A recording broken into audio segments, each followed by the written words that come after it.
Ladies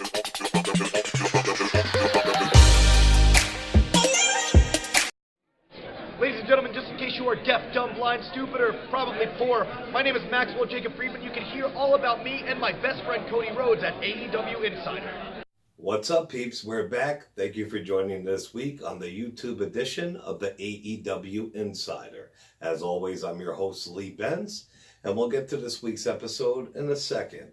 Like I said, I've been doing one YouTube video, one YouTube movie video, and a podcast once a week. So some of this stuff in this video was on the podcast, but it's not because I didn't have material. It's just because some people don't listen to the podcast and they want to see the video. So I put all the new stuff pretty much first in order of promotion. It'll be a little bit of older stuff thrown in, but not that much, seriously. And then I'm going with my mother tonight for dinner, yada yada, going over her house, cooking for her, blah blah blah. So I'm shooting a video early, but I'm not going to be able to edit it till tomorrow, so it'll be uploaded tomorrow. But anyway, remember, check us out on all social media, the AEW Insider, all right, on YouTube, Twitter, and Facebook. Let's get to this week's news. We got a pretty big show. Tickets did sell out for the two AEW TV tapings. As I know, their first one is in Washington, D.C. It's been sold out. They announced Boston as their second taping and Philadelphia as their third. Tickets went on sale 12 p.m. Friday. They sold out within an hour.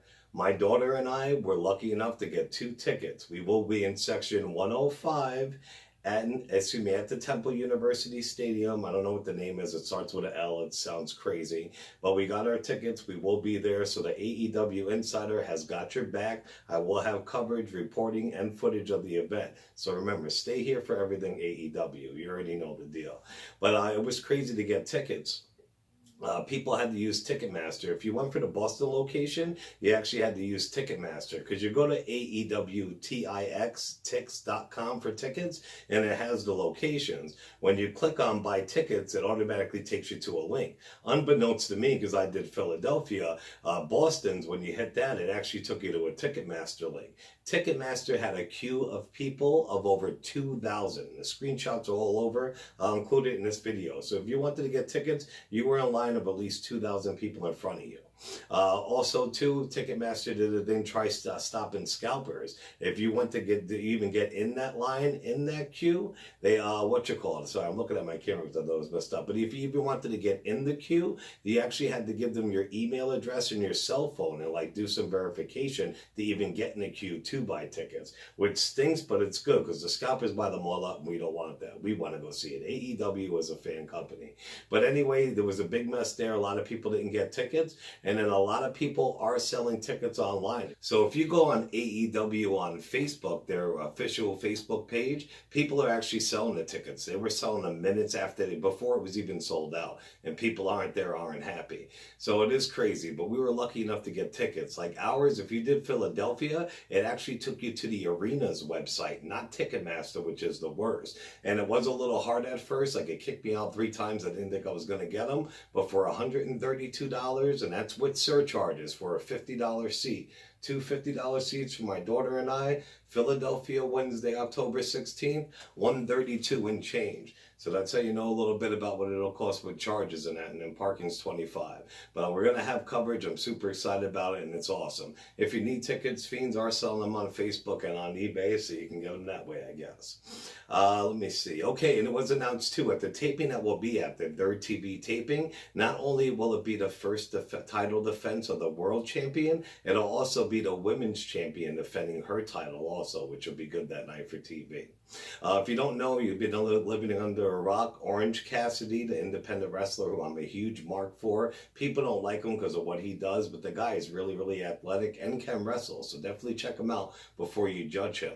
But Orange Cassidy is elite. Real quick again, this week's Road to All Out featured Best Friends. They were hyping their match against the Dark Order for the first round in the tournament. And it also showed Hangman Page calling out Jericho at High Intensity 8 last Friday, which we were at in the video for myself recording it on our YouTube channel. But I just mentioned that because a couple of days later, another Road to All Out was released. And it was just a 3-minute episode of Brandy Rhodes tearing. Brandy Rhodes was just ripping into Shawn Spears like, I know what I got into. too when I came in everyone's family. We're always targets. People are after our back. You were a friend, yada, yada. So it was fucking awesome. Definitely check out that Brandy Rhodes promo on Road to All Out. It was good stuff.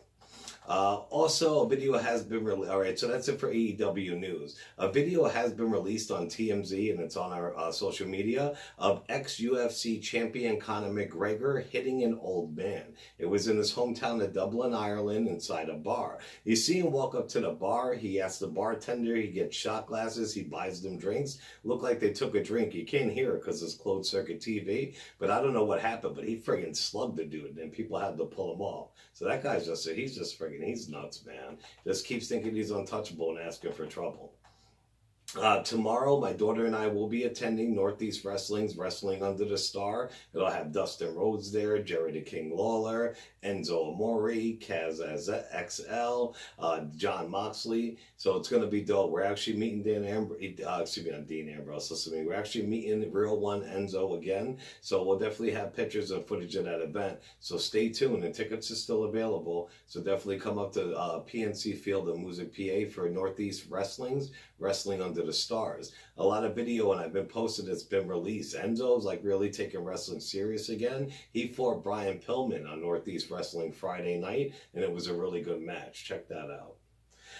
Let me see. All right, Ring of Honor we'll talk about real quick. This was the episode on August 14th, so the video said. It was really great. The main event, which took up almost the whole show, which I didn't mind because it was definitely worth it. It was actually the 4 members of Villain Enterprises, and they took on 3 members of Lifeblood and ex-WWE star Justin Gabriel's new gimmick, PJ Black. What a friggin' match. How could it not be with all that talent in the ring? They tore the house down. In the end, though, Lifeblood won, but still definitely check it out. And I also forgot to announce the match of the week on the podcast. I apologize. I posted it a couple days ago. I posted this week when they were both on the independent circuit, not signed to any major companies really, a match between Adam Cole, Bebe, and AJ Styles. Now you talk about 2 talents like that, a dream match. A lot of people always want these dream matches. They don't follow wrestling. A lot of them already happen on the indies, and more than once at that. Definitely check out the match of the week. Adam Cole, Bebe versus AJ Styles. It's the friggin' bomb. I watched Impact Wrestling on Friday night. It kind of sucked, I'm sorry to say. I love Impact. I promote it all the time. It's free Friday nights, 10 p.m., Twitch TV.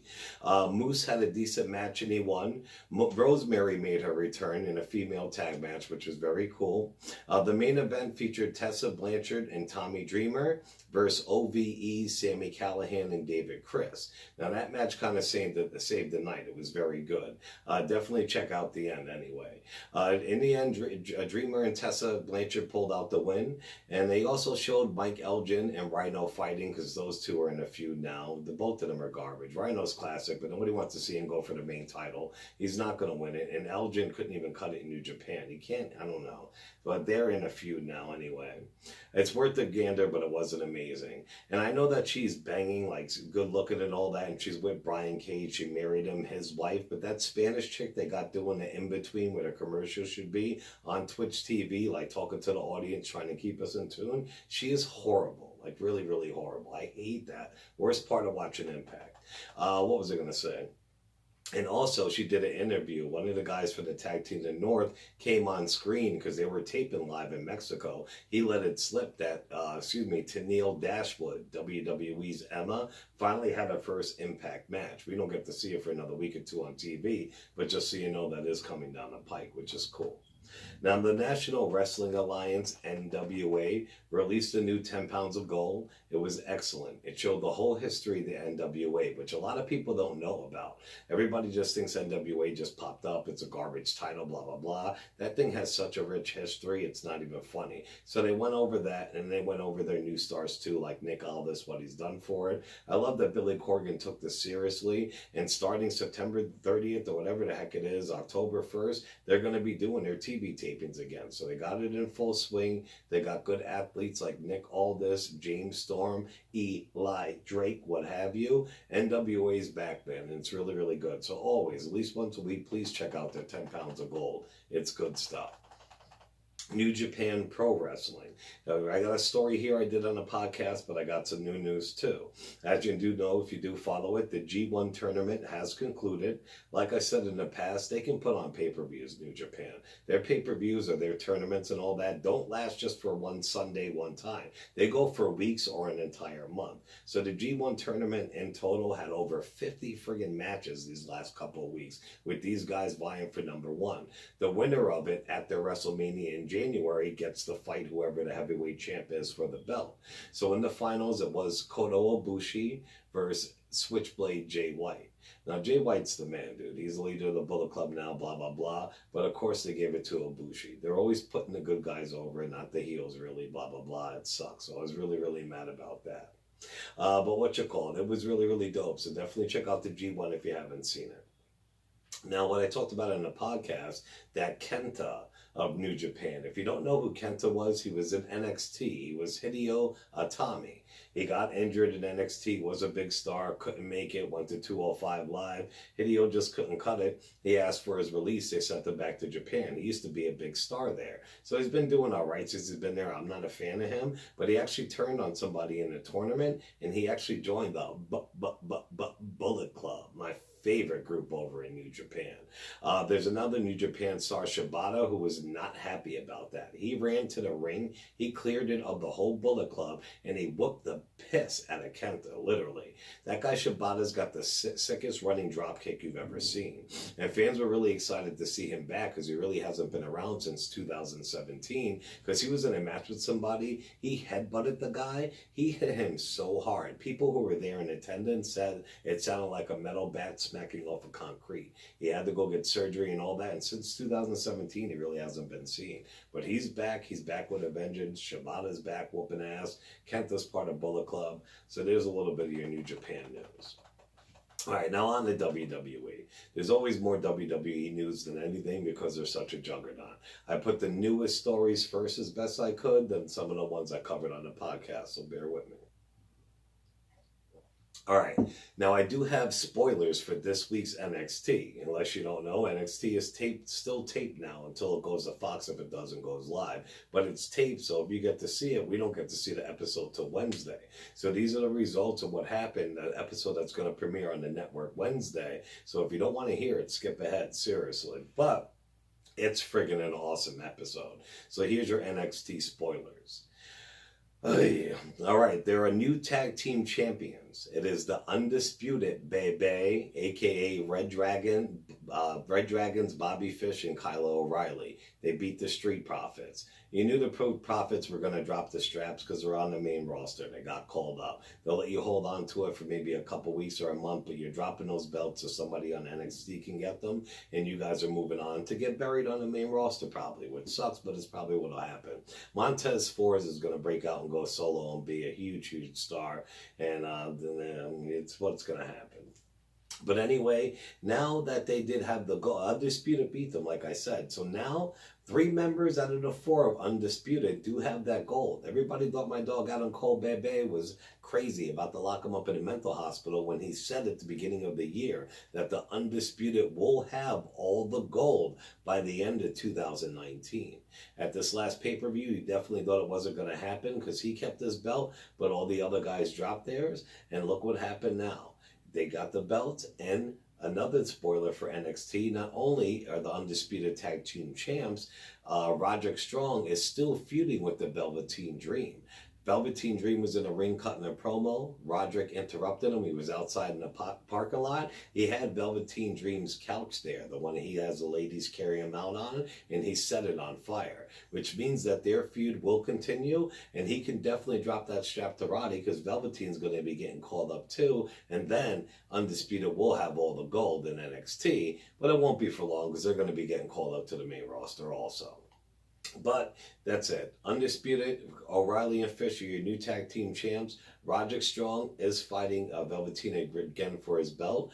Also, Shayna Baszler was cutting a promo. She was sitting there saying her thing that there is no woman that could beat her, nobody could beat her. She was actually interrupted by one of my favorite female stars. She is amazing. Booker T and Mark Henry gushes about her on Busted Open Radio all the time, and I have to agree. It's NXT UK star Rhea Ripley. The chick is gorgeous. She's tall. She's a beast. She's a rocker. She's the best. She came out and told Baszler, you haven't beat it. I mean, nobody beat you because you haven't fought me. So they fought later in that match, but Baszler's two homegirls who were injured came back, interfered, of course. It was a DQ. So Rhea Ripley didn't win. But Rhea Ripley, trust me, is the one to take that belt off of Baszler. I'm telling you. I've been saying it's got to be a star. It's going to be her. Also on NXT, I told you this is a huge episode of spoilers. NXT Breakout Tournament winner Jordan Myles used this title shot to take on Adam Cole for the NXT World title. It was a hell of a match, but Myles came up short. It was a nice push for the lad. We'll see if he can keep the momentum going forward or he's going to get buried now. Also, Keith Lee and Dominik Dijakovic had an insane match. Killian Dane defeated Matt Riddle. And NXT was friggin' awesome. Undisputed All That Gold. But look at all the spoilers. Pretty much all the matches, what happened, promos for you, what have you. Jeff Hardy teased a return on one of his beloved gimmicks this week. He's been promoting an upcoming musical performance. It shows him on stage standing there, he's singing a guitar, whatever. At the end of it, it cuts to black, actually he's singing Stain's song, It's Been a While. So he's saying it's been a while, when at the end of the video it cuts to black, and it's been a while. His persona, his gimmick from Impact Wrestling, Willow, how Matt Hardy did Broken Matt Hardy, there was Brother Nero, but there's also Willow. Willow's like this crazy, I'll put the picture here. Willow's one of his gimmicks, but Jeff is teasing it for when he's done rehabbing his injured knee. So WWE will bury it as always. They'll put it there first, it'll catch on, then they'll make him get rid of it and it'll be gone. But it'll be great to see Willow make his return for a while, so I'm real excited about that. WWE is considering a custom title for Bray Wyatt. Bray Wyatt's been back a couple months. He's won one match. I love the Fiend. I think he's awesome. But they're already talking about a custom title for him. He doesn't even have a belt. I've never seen so much merch for a wrestler, like I said on a podcast. Literally, if you go on WWE Shop Zone, he's probably got about 12 shirts. They got the real-life hand puppets of the Firefly Funhouse, the Rabbit, Vince McMahon's Evil One, all that, even though they're expensive. It's thunder and lightning. They have his mask, they have his gloves. I never see merch for one person, period. Never mind just within a couple of weeks. But they want to give him his own title. You can imagine how dope that'll look. And not only that, WWE 2K20, even though that game is dropping like in October, it's already done, it's finished, they added him in. They came out with a new thing called Bump in the Night pre-order. So you know if you pre-order stuff, you get like an extra gun or a skin, what have you. If you pre-order it or buy the deluxe or really deluxe edition, you'll actually get the Fiend as a playable character, which looks awesome. And it's so great they got him in. But they went up and beyond that, people. Not only that, they have the towers. And if you play video games, and we'll talk about this in the video game show probably too, but they have towers. If you just want to play by yourself and you want to compete against people and win stuff and rewards, you have a tower. Tournaments, you go up against people. They have one of that, but it's like horror themed. So they have two different locations, scary locations. They also have unlockables like knee pads with pumpkins on them and like crazy weapons and masks and Halloween stuff. It sounds cheesy, but it looks dope. Also, they have a storyline for the tower. Like Mandy Rose is all nice, she's a survivor and she's got to escape one of these bad guys. They got WWE wrestlers all turned out. How Randy Orton is the Viper, he literally looks like a snake. Braun Strowman looks like Frankenstein. Sheamus looks like Shaun of the Dead from Shaun of the Dead with the tie and all that. And they have the story thing. It's going to be friggin' awesome. I mean, you got to go check it out. So Bray Wyatt is going to get his own title if he ever gets it. And his content in WWE 2K20 is amazing. Check it out on YouTube. Vince McMahon is said to be very happy with what Paul Heyman has been doing on Raw so far since the start of him running the show. I myself have to agree. I can't wait for Bischoff to really start running stuff because, I mean, he's awesome too. WWE might have a name change in plans for one of their current superstars. And here's how the story goes. Chad Gable, actually. All right, well, we'll get to that in a minute. I apologize. We'll talk about Stone Cold real first. All right, I told you Stone Cold was making his rounds on the media circuit like crazy, promoting his new USA show. It's like straight up Stone Cold or straight up with Stone Cold, an interview show, but a cool one. He appeared on YouTube show called Hot Ones. If you didn't know about Hot Ones, it's when the host, like every celebrity does it. If you're promoting something, Hot Ones is on your list now. You sit across from the host, there's 10 hot wings in front of you, and they go from mild to extremely hot. So each hot wing you eat in a row gets hotter as you go. And the interviewer asks them all the questions that he wants to, really good interviews, and promotes what they're doing. So it's a really show. Check out Hot One, a good show. Check out Hot Ones on YouTube. And Stone Cold Steve Austin killed it. Look at that. The lights just went out because of it. Yo, it's crazy. Talking about Bray Wyatt, the Fiend and shit. I didn't do that. It's thunder and lightning. This is crazy. All right, let me see. Oh, yeah, it came out. WWE is legit signing up talent they don't even want just to stop them from going to other promotions, which is really, really desperate and fucked up. Ronda Rousey, people want to know what she's doing. After WrestleMania, she was supposed to take a little bit off to have a baby and then come back. It's going to be a while before she comes back. Kind of and kind of not. Ronda Rousey just got signed to be on the show 911, which is on Fox. It's a cop show. It's starting its 3rd season. She's actually going to be on the 3rd season as a recurring character. But also, SmackDown is on Fox television. The premiere of season 3 of 911 with Ronda Rousey comes on a Monday. That Friday that it premieres, SmackDown is on Fox. So you know she's going to be back promoting a show before and after like crazy. So we're going to get Ronda Rousey back for a little. I don't know what capacity, but she'll definitely be back. And good luck with that show. I'm not a Ronda Rousey fan, but that's awesome for her. It also came to light that Buddy Murphy was not supposed to be involved at all in that whole Roman Reigns, Daniel Bryan thing. It was a case of being in the right place at the right time. He was literally just walking through the backstage area when they were filming that. The fans on the internet, like scavengers they are, myself included, grabbed it, paused it, were investigating and seeing him in it. Since he was in it, then they just put him in a storyline. And good thing for him. I'm a huge Buddy Murphy mark. I've been since he was a tag team with Alexa Bliss as their manager in NXT. The guy's always been a friggin' huge talent. Good for him. He had a match against Roman Reigns. Roman Reigns put him over so well, and I hate Roman, but he did. He let Buddy Murphy pull out all the stops. Even though he lost at the end, Buddy Murphy got the show off in front of the world, finally got his due, and I'm happy for you, bro. Buddy Murphy even took to Twitter and said, now everybody knows who I am, which I think is ridiculous because I myself, and I know a lot of people, always knew who you were, and it's about time you got a goddamn time to shine because that dude's a good talent. The future of Chad Gable. This is the name gimmick I was talking about. I'm saying WWE has a change coming up. The gimmick is for Chad Gable. It might be obscured a little bit. There was a promo they released after SmackDown this Tuesday with Shelton Benjamin talking about King of the Ring. Him and Chad Gable are going against each other first round. Gable and him are standing next to each other, and he says, "Hey, Shelton, what's up?" Shelton looked at him, did his crazy smile, and said, "Shorty," and walked away.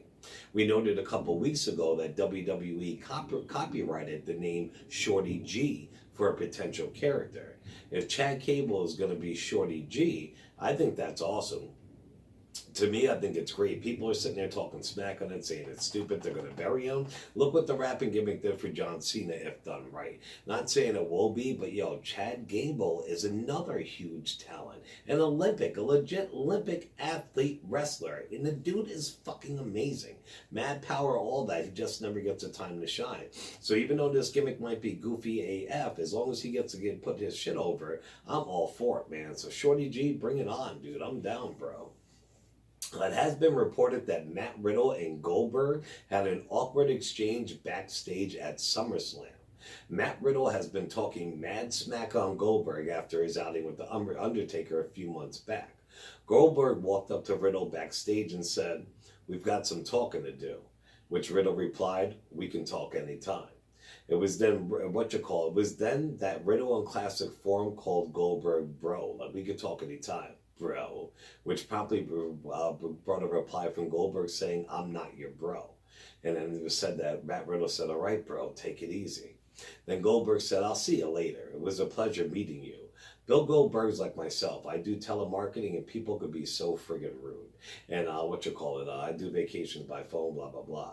But I always kill them with kindness. No matter how rude they are, yes, ma'am, thank you. But oh, I thank you. Even if they're cursing you out, because you not letting them get to you and letting them see that pisses them off 100 times more. So Goldberg was the same way. Even though he's pissed off and wanted to pop Matt Riddle's head like a pimple, he just said, I'll see you later. It was a pleasure meeting you. And he walked away, and then Matt Riddle said, the pleasure was all mine, bro. And Goldberg said again, I'm not your bro.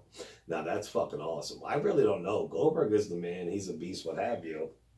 Don't sleep on Matt Riddle. Matt Riddle is a fucking machine, and he will tap you the fuck out. He'll take out guys 3 times his size. So WWE would be smart to get on this, you know what I mean, have a match at a big pay-per-view, but they got to make sure that these guys are definitely okay with it so they won't get out there and really kill each other, because it could happen, honestly. Both of them have crazy attitudes when pissed off. R-Truth and Carmella did a great interview with Sam Roberts this week. It's posted for you guys on our media, or check it out on YouTube. It was good. As you know, Monday night, Sasha Banks made a return on Raw. She's back as a heel.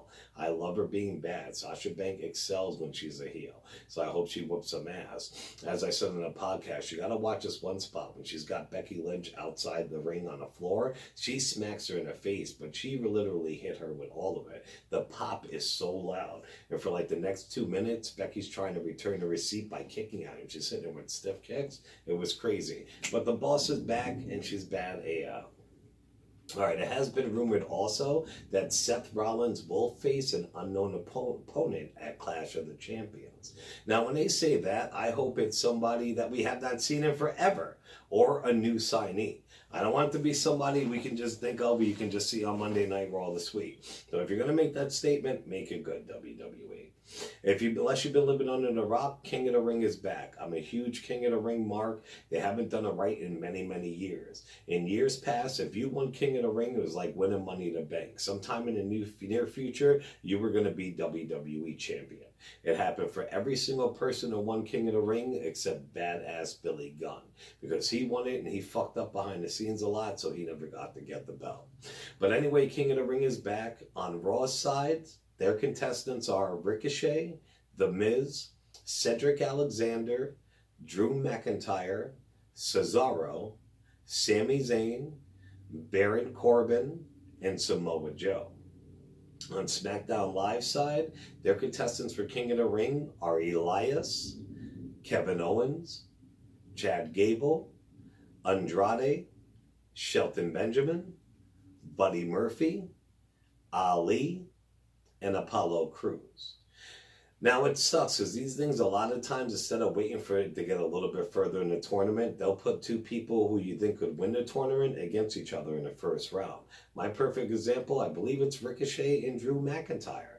Like, out of all those guys, I would say Ricochet, Drew McIntyre, Elias, or Ali should win.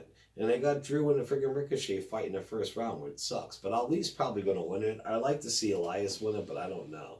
And Elias is actually fighting. Who's he fighting? He's fighting somebody big.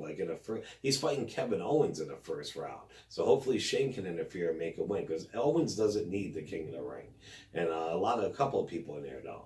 But anyway, the King of the Ring is going to be exciting AF. I believe it starts this Monday night on Raw. So it's going to be dope. And I can't wait, man. August 31st is right around the corner, baby. We got All Out coming up. AEW, All Elite all the time. AEW Insider. All right, and again, this stuff is reported on the podcast, so if you didn't see it, and I'm going to wrap this video up soon, it's probably boring you guys. Alicia Fox is on her self-destructive path again. She was sent home during SummerSlam weekend for being drunk and fighting with a fan. People there described her as a drunk mess. As I also reported, WWE is considered having an Evolution 2.0.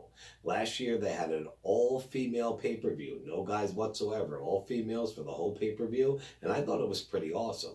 There is talks about them having all SmackDown, not all the time, but a show on Fox when they debut. They've had the tournament. They've been pushing the Women's Revolution. Why not do Evolution 2.0? I would watch it. And it was a lot better than some of the bullshit pay-per-views they put out last year. So I'm all for it.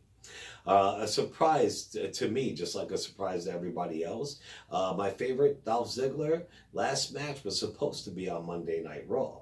Him and Vince McMahon did a handshake. That's how they did their deal. Dolph would come back after Raw. He was done. After how good Dolph has been doing, and of course, Vince McMahon wants to screw him. And from what I hear, he's going back on their handshake deal. So I have to see what's up with my dog Dolph. Indie female star Santana Garrett has finally signed with WWE. This chick is crazy on the independent circuit. She's been wrestling all over, and fans literally have been clamoring for her to join WWE for years. Well, you guys got your wish. Santana Garrett is NXT. Now, before her SummerSlam match, WWE Hall of Famer Trish Stratus announced that it would be her last match ever. Now, since it went so well, of course, she took the online. She says, "Oh, I want to have one more match." You know, if she messed up like friggin' Goldberg did with that match against Taker or fell on her face, she would stay retired. She announced her retirement after her match. Her match was with Steve really well. She did really good, but she was definitely a little slow in there. Now she wants to have another match. Careful what you wish for, Trish, because your next one, you could fuck it up big time. And that's what people will remember. All right, TWM News took to Twitter stating that Rusev and Lana are taking a much-needed break from WWE and do not know what their next step is. Rusev seen it himself on Twitter and replied, "Oh, I know what my next step is." Which means that he's waiting for his contract to run out and they're going to go join another promotion. And that really, really sucks. Rusev, remember Rusev in NXT?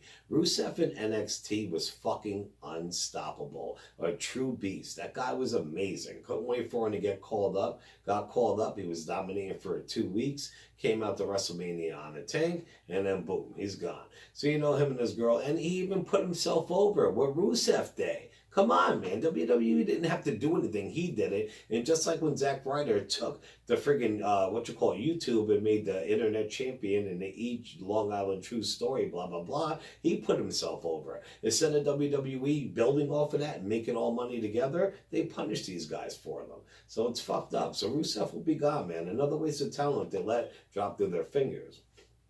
And if you don't know, Rusev, man, he told the story on one of the episodes of Ride Along. He was a fan too. He remembers when he actually got to meet John Cena as a fan and get his autograph. Told him how much, you know what I mean, he meant to him, blah, blah, blah. And John Cena was super nice to him, which was cool to hear he wasn't a dick. So there's a little, inside story. There is an independent wrestling company. It's called Underground Wrestling.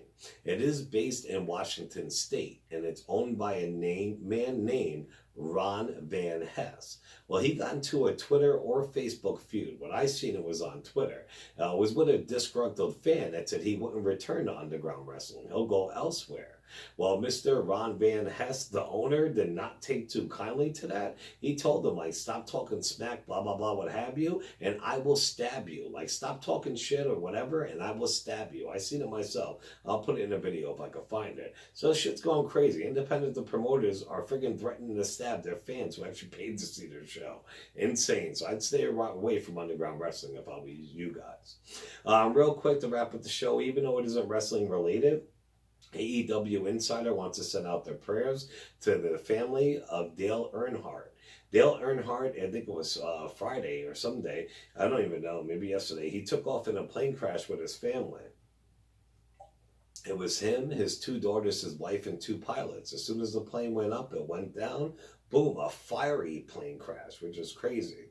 They were all transported to the hospital, supposed to be minor injuries, what have you, but still, we wish the best to the Earnhardts, just saying. That's freaking crazy.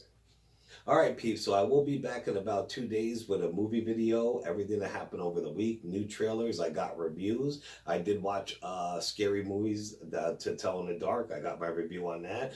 And I made dinner for my mother tonight with my daughter. We're going to go over to my mom's house and probably either watch The Kitchen or Widows. So I'll have a review of that. Plus, I watched something else too. I've been watching Glow Season 3, what have you.